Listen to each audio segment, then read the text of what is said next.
VD. സതീശനെതിരെ കോൺഗ്രസിന്റെ പടയൊരുക്കമാണ് നടക്കുന്നത്. നിലമ്പൂർ ഉപതെരഞ്ഞെടുപ്പിൽ പി.വി. അൻവറിനെ ഒപ്പം നിർത്താതെയാണ് മുതിർന്ന കോൺഗ്രസ് നേതാക്കളെ അടക്കം ചൊടിപ്പിച്ചത്. അൻവറിനെ അനുനയിപ്പിച്ചു ഒപ്പം നിർത്തണമെന്നായിരുന്നു മുതിർന്ന നേതാക്കളായ കെ. സുധാകരനും രമേശ് ചെന്നിത്തല എന്നിവരടക്കം നിലപാട് പറഞ്ഞത്.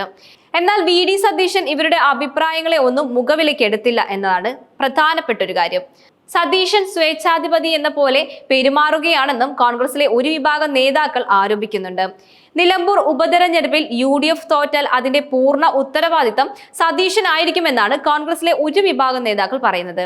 തെരഞ്ഞെടുപ്പിൽ തോറ്റാൽ സതീശൻ പ്രതിപക്ഷ നേതൃത്വ സ്ഥാനം ഒഴിയണമെന്ന ആവശ്യം ഉയരുന്നുണ്ട്. രമേശ് ചെന്നിത്തലയാണ് സതീഷിനെതിരായ നീക്കങ്ങൾക്ക് നേതൃത്വം നൽകുന്നത്.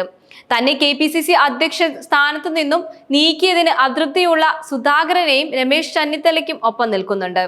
മുസ്ലിം ലീഗ് സംസ്ഥാന നേതൃത്വത്തിന് സതീശന്റെ ശൈലിയിൽ കടുത്ത വിയോജിപ്പുമുണ്ട്.